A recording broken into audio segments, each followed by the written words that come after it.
It's Divas That Care Radio. Stories, strategies, and ideas to inspire positive change. Welcome to Divas That Care, a network of women committed to making our world a better place for everyone. This is a global movement for women, by women, engaged in a collaborative effort to create a better world for future generations. To find out more about the movement, visit divasthatcare.com after the show. Right now, though, stay tuned for another jolt of inspiration. Well, hello, everyone, and welcome back to the Divas That Care. My name is Candace Gish. Oh, my goodness. Today is going to be a great show, everyone. I'm so excited about our guest today. But if this is your very first time tuning in, I want to do a huge welcome to each and every one of you. The Divas That Care is now in its 11th season, and we are listened to in over 30 countries around the world. So thank you guys so much for all of you that have tuned in today, but all of the ones that have been with us for all these years. So we're so excited about what the Divas That Care is doing out there. All right, as I said, today's guest is amazing. I am so excited to be welcoming back Irena Kay, and I have not talked to her in so long that I can't wait to catch up with how she's doing. So welcome back, Irena. How are you doing? Thank you so much, Candace. I'm doing great. Can you hear me all right?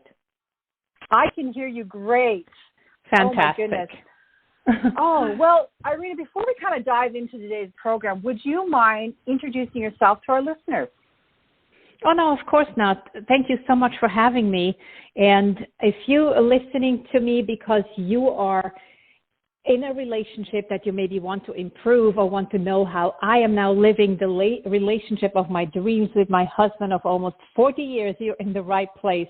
Because as you know, I'm for the Divas That Care, and they are doing such a fantastic job of inspiring women to live the best life possible. And I'm trying to be there for everybody to tell them how they can get into a great relationship with their loved ones. Doesn't matter whether it's your intimate relationship or your relationship with the kids.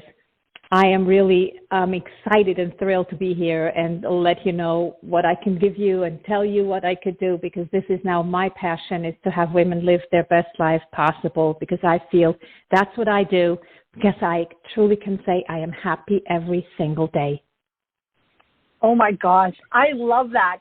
You know, that is such a powerful statement, because a lot of us can't say that. You know, we have that type of relationship, you know, all the time. And I love that, because today's topic is simple ways couples can improve communication. And I thought, what an amazing thing. The last, you know, I would say 18 months, 2 years, you know, things have been pretty challenging. Relationships probably have been put on the back burner because there's so much going on in the world. So I think today having you on this program is going to be absolutely beneficial to all of us out there. Thank you so much. And while I would say relationships have been put on the back burner, maybe yes, but I think they also have been extremely strained, because when people, you know, are kind of forced to be together more than they maybe want to or were used to, that can give you a lot of friction, whether it's people who were laid off or people who had worked from remotely. It was difficult. It was really difficult to adjust to that new norm. So how have you been able to keep your relationship for 40 years like this? You know, like, that is absolutely extraordinary. So that's why we're going to be diving into, like, some tips from you. But how did you make it work? How did you make it so wonderful? Well, let me tell you, full disclosure, it was not always that way, by far. This has only been that way for the past 10 years out of this 40. And obviously, initially as well, that's when you get together and everything is dandy and everything is the best and whatnot. And then you decide to get married, and then life starts, right? Life sets in. Yeah. All of a sudden, there are these things that start either to maybe get pet peeves or things that you don't like so much, and you kind of settle down a bit with your chemistry of falling totally in love and whatnot. Then kids come and work comes and everything gets more stressful, and then you're getting really tested of how you navigate these times. And we had no idea. We had no education in about, you know, what was important, and that there is huge difference between the way a woman or a man looks at relationships, at marriage or life in general. So we had no idea how to really navigate this. We just did the best we could. And it wasn't getting prettier, you know. It was really hard for a long time, especially when both people always want to be right, and that is nobody's fault. That's just the way our brains are wired. We need to feel that we are right, otherwise you question everything you do. And when two people come together, both think they're right, you know, what happened was that we drifted apart. He was in his world of only business, and international travel and whatnot. And I was in my world of raising 5 children while working as a physician, and later on only raising the kids because we moved to the States from Switzerland. That's crazy, you know. Yes, it was. It was pretty chaotic. It was tough. But we always knew there was something, you know, that was still there for the two of us, that we could be a great team. And we are. But do you find that happens quite a bit as children get older? Oh, yeah. You know, relationships, we're trying to find that again with our spouses or with other people. Oh, yes, big time. I absolutely think when you're not one of those who are like, okay, that's it, I quit. You know, early on, you don't want to work on it, or you feel there is something better, the grass is greener on the other side of the fence, which usually it's not. But if you think you're going to tough it out or stick it out, usually it happens when the kids now get to be more independent, or they fly the coop, that you're starting to ask yourself, well, why are we still together? What is this? And can we improve it? And can we make it work again? That's when you start giving that more energy again. And it was so worthwhile. You know, it's not only a huge money saver, not having to go through a divorce. It's also for the children, it's so much better. You know, it was totally worth it. But we had to go really to a rock bottom phase where I was at the point I said, I just can't do this anymore, to be, you know, kind of part of the inventory, doing the cook and clean and raising the kids, you know, and not being appreciated or not being heard. And that's what I'm hearing for what I heard in my profession as a physician, because I was OBGYN. I heard that from so many women. And it wasn't the 50% that got divorced. It was probably 95% of the women said, you know what, he just doesn't listen. He never listens, which I then have found out is not really true. It's not true. And that's the thing, because we always see things differently. You know, my husband would say the same thing. He sees our relationship as one way, and I would see the relationship as another way. So how are you working with couples? Because, like, this is the key. We want to keep people together. Their divorce rates are so high nowadays. We feel we get to that point, and I've heard it lots lately, and especially in the last 6 months, on how couples just can't be together anymore. And I'm like, oh my goodness, how can we change that? How can we go out there and help these people? Yeah, see, that's what I'm saying. Usually when I'm saying I work with couples, usually it's with each one individually and then together, because initially, most of the time, they're at the position of enemies at the point when they seek help, you know, shortly before divorce or whatever. They're like, she doesn't get me. She doesn't understand what I'm bringing to the table, you know, and she says the same thing. He doesn't appreciate me at all. I can't live that way. I can't just be a dish rag and whatnot. And for me, it's mostly people don't realize how much is in their brains of limiting beliefs and of not knowing about the other person, because we didn't know either. We had no idea. I had no idea how much he suffered. I just saw me as being the victim and, you know, life happening to me and the kids. Yeah, obviously, we decided to have children together, but then everything was on me. Every decision was on me. Every planning of vacations or whatnot, it was on me. And he was just coming along for the ride. That's what I saw. And what he saw was that he's just providing for all of us and, you know, busting his tail to make money. And we never really talked about that because both of us were stuck in our own bubble, in our own world where we tried to survive. And that is what I think, what I'm seeing with a lot of people. They don't understand that a woman or a man look at the same thing completely differently. And it's not their fault. It's the way the brain is wired. So it helps, I think it really helps for people to understand that we're not blaming anybody. We're really trying to look at this from a scientific standpoint, even from a neuroscience standpoint, and say, you know what, I can't blame you or can't fault you. Neither can we do the same thing to your husband. Like, I'm thinking, if I would go to therapy, and truth be told, we did that once. I had a session, he had a session, and that therapist was absolute catastrophe. He told him what he thought he wanted to hear. He told me what he thought I wanted to hear, basically blaming the other partner, saying, yeah, we know you, poor you, it's the other guy, it's his fault, and him saying the same thing, you know, poor you, it's her fault. And then what did he expect, that we don't exchange or say to each other? So we had to say, well, that's a moron. That doesn't help us at all, because that's what we believe already. So we gave up on that.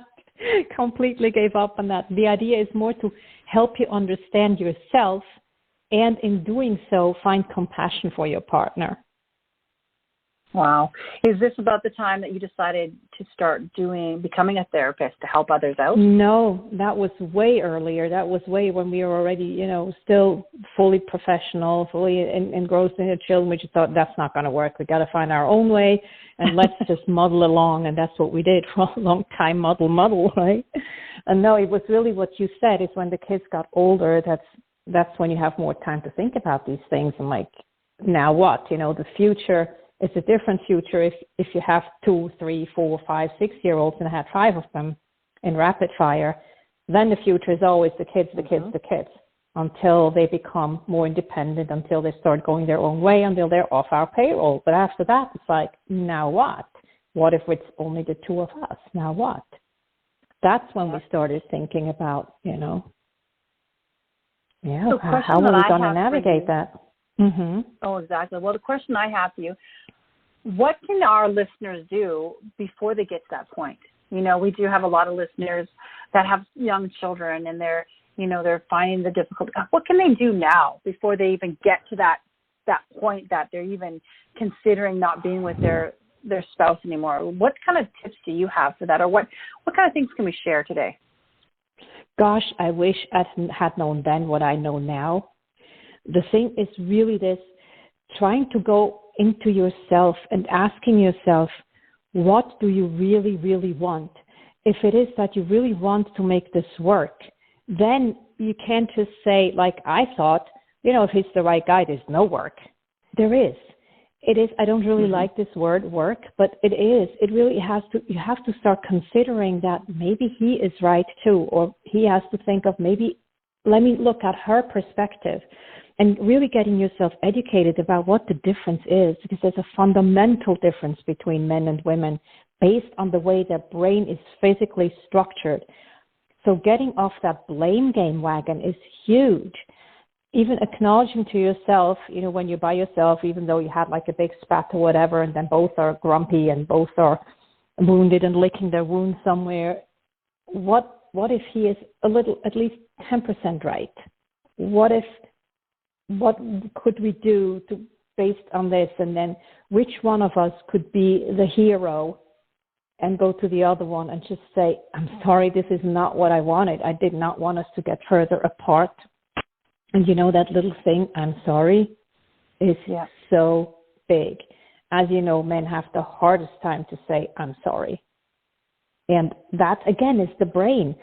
You know, my husband, before he could even say, I'm sorry, he would probably bite his tongue.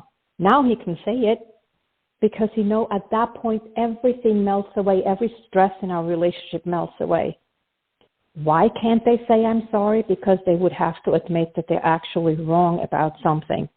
And if a guy is wrong about something, his whole status of the provider and protector and the hero for his family or woman crumbles. But that's in the brain. That's what they need. So if you can find out what it is that, like for a woman, if you can find out what you know your man needs to hear, that he still believes that he can be your hero and he can be the one for you, everything will get so much easier. And the other way around too. So I always say, find out early what is your love language, and what is your partner's love language.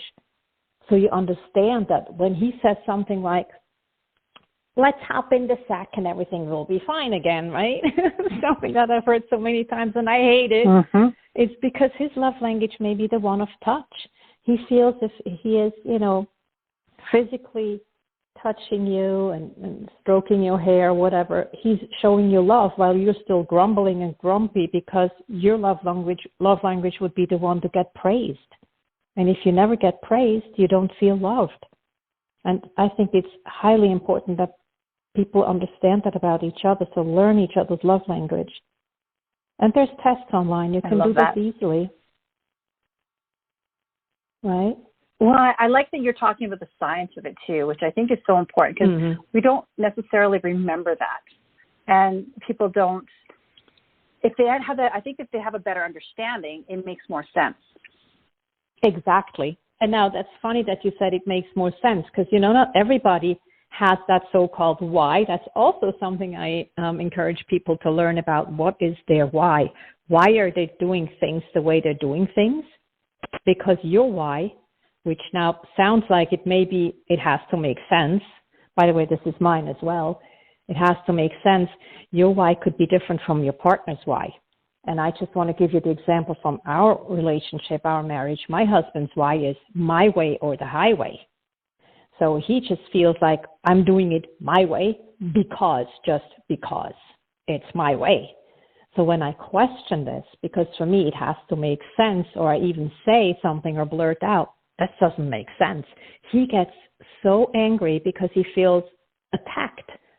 He feels his authority, feels questioned. He feels questioning his whole personality because simply it's a simple thing. It's the way I've always done it. And I'm saying it doesn't make sense, drives him up the walls. On the other hand, if he tells me that's the way you have to do it and I'm asking why, so to understand why it makes sense, I'm getting upset. If now it's easier because now I can see the trigger. So if the more you know, the more you can preempt the stuff blowing up. You can see the trigger and you can catch yourself in that trigger moment. I think that is powerful. Wow, and that makes a lot of sense. Yes, see? It's a lot of sense. And apparently there's 9 whys. Again, you can find this out online, which one is your why, and then be aware of what your partner's why could be. And understand that they don't mean it the way you think you hear it. It's all about perception. Yeah, exactly. And you've got this really amazing thing. I want to talk about this neuro use technique that you do and you've created. Because that's not something I think we've talked about on our program before. And would you mind telling us all about that? Yes, neuro use kind of starts or is a combination of tapping and guided visualization.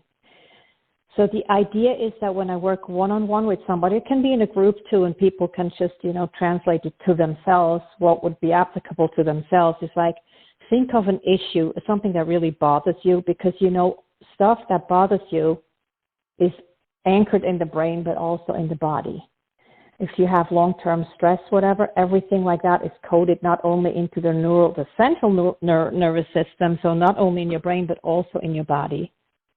So when we're talking about neuro use, this is just the name I gave it because I want to renew the neural pathways that think positively instead of negatively.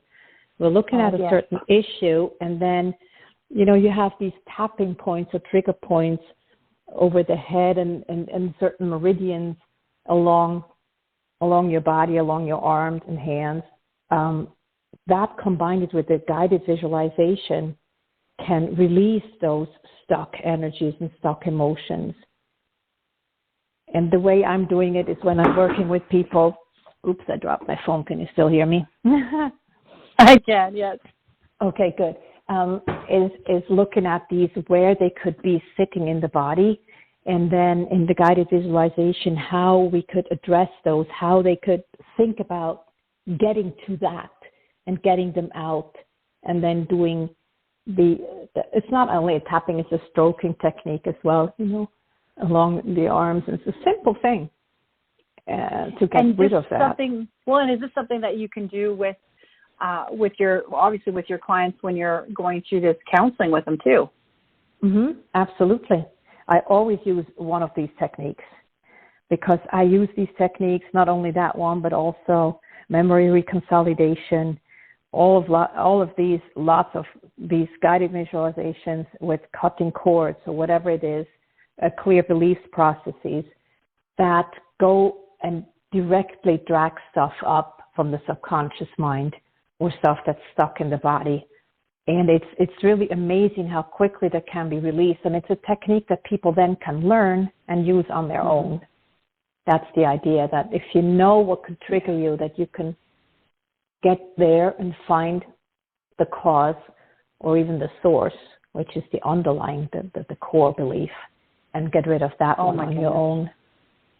This is great. I love this. This is absolutely fantastic.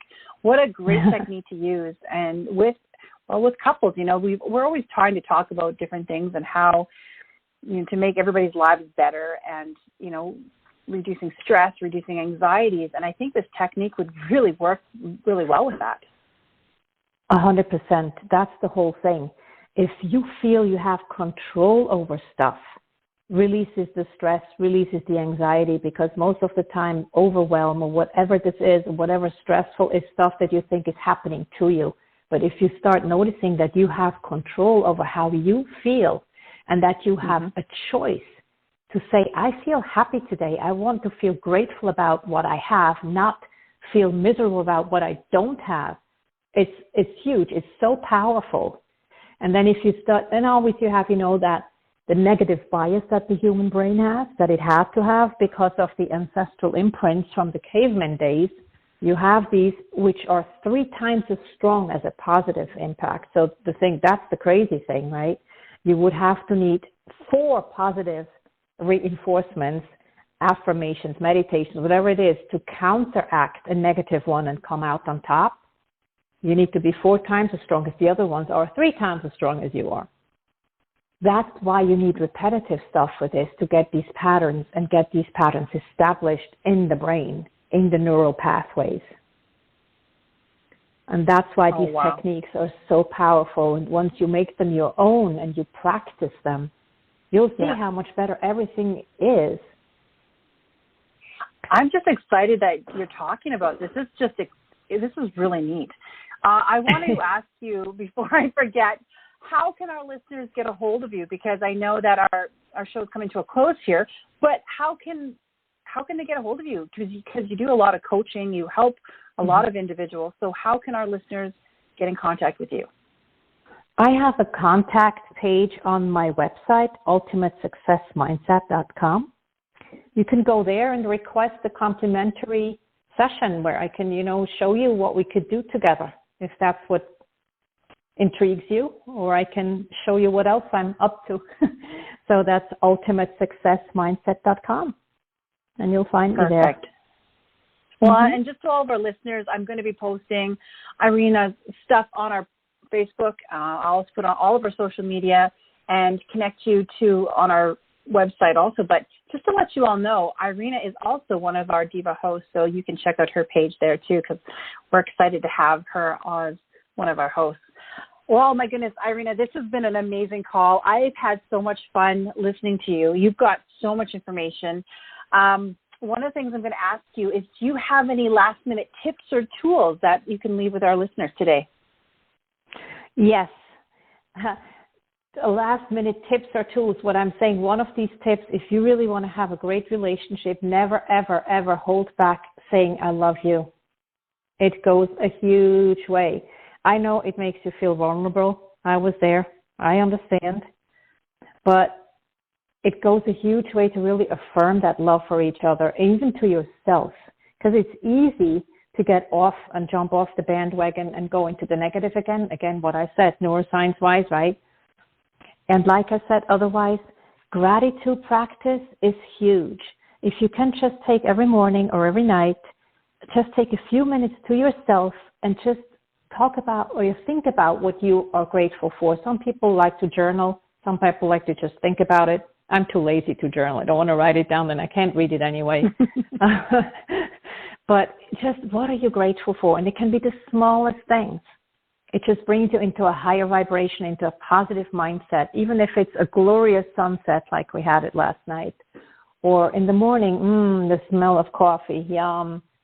These little things are so important because when you then vibrate out some positive vibes, that's what you get back. That's what people pick up of and then reflect back to you. Thank you so much. That was wonderful. Oh, you are so welcome, and it was such a pleasure talking to you. It's been a long time coming. It has been a long time, and it was a pleasure. I just want to, thank you so much for being my amazing guest today, and I hope you come back on again because I'd love to chat with you more. Of course, thank you so much for having me, and it was a pleasure, and I hope everybody could get something valuable out of this.